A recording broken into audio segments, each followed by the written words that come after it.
Why I left eXp.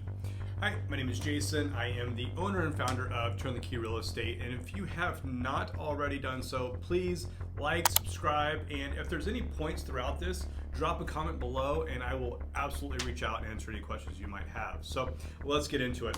To recap, why I joined them in the first place was revenue share.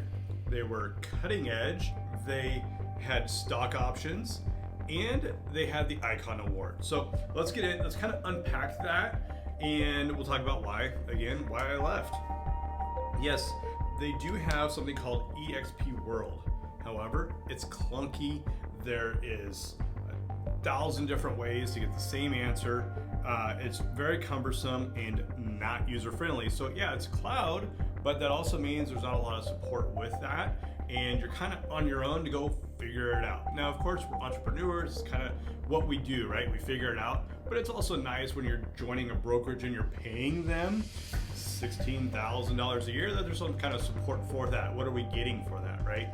Now, why is it, or why was it growing fast? Because I think it's, probably slowed down a little bit.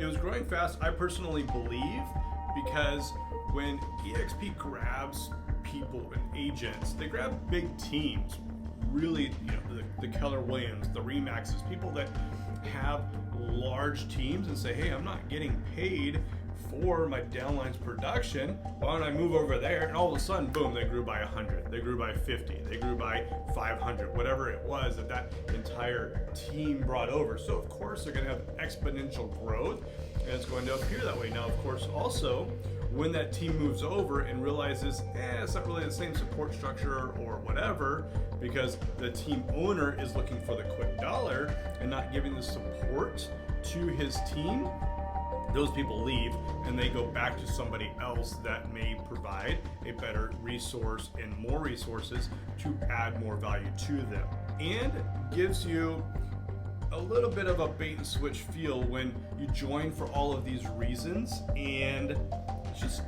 it's not what it's hyped up to be. So that aside, the revenue share piece, for example, they talk about you will get $2,800 per agent that caps. So what that means is caps is $16,000 of their commission goes towards eXp. It's at 20% on every transaction, and it's also very typical.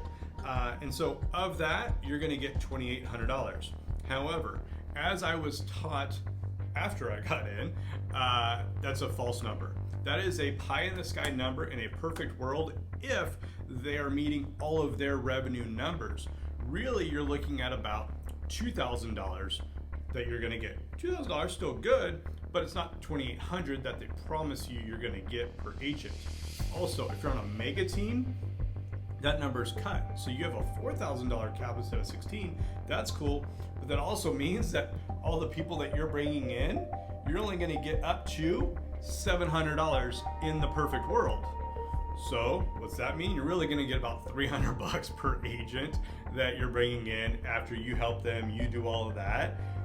Just not worth it. Doesn't make sense. Again, drop a comment below, and there's a lot of different numbers there. If you have any specific questions, please let's chat about it. So the stock, you're told you're going to get stock options when you join and all this good stuff, and every time your downline does deals, you're going to get a stock option. Okay, so you get like 5 or 6 shares. It's like right now I think the shares are about $24. So yeah, it's about $125. It goes up, it goes down. When I was there, it was worth about $13.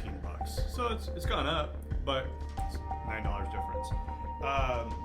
And it really just doesn't add up. That's not the incentive of why we should be selling real estate and building teams, is for a stock option. You know what?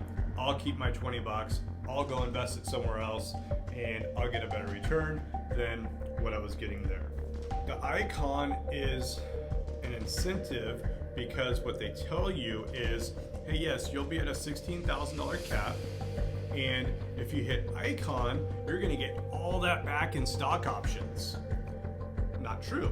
Well, it is true if you cap, and then you have to also achieve the revenue for double that, And that'll get you about $8,000 of your 16 back in stock. But of course, if it goes down, then that diminishes what you got back. And you also have to do, I think it's 3 different trainings on that eXp World thing, that for every one of them, you have to, you get a certain piece back of your stock, and you have to go to every eXp meeting. So there's like 2 or 3 that you have to go to, and you have to attend all to get what you already paid in back. So that doesn't make sense. And in fact, when I was not happy with where I was, I talked to, again, somebody very high up in eXp, and he said, oh yeah, Icon, I don't sign up for that. Like, it doesn't make sense. And so you're pitching it on one side to somebody to get them all ramped up, but then on the back end, the team I was on said it didn't make sense, and their upline said it didn't make sense. So I'm like, what are we even talking about here? Why are we promoting something that now all of you are saying doesn't make sense to me? So that's that. Lastly, and this is a big piece, legal.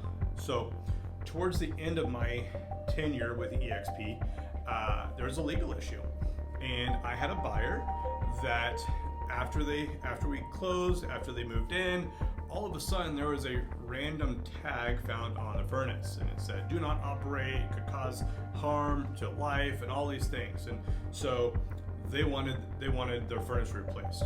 Now, the same client also was reaching out to our inspector saying, just give me the money that was being held in escrow and blah, blah, blah.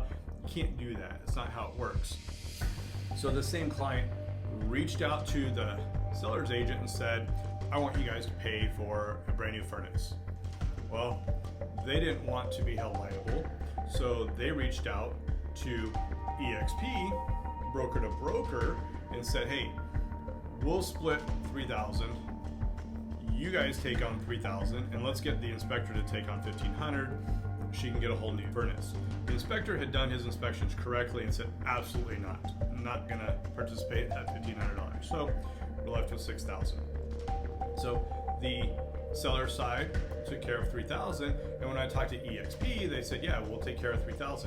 That's why we pay as agents. It's called E&O, Error and Omission Insurance. I pay every single month, so if something happens and I get sued and it's not anything fraudulent on my part, my broker is to cover that. So everybody moved forward until I got a DocuSign.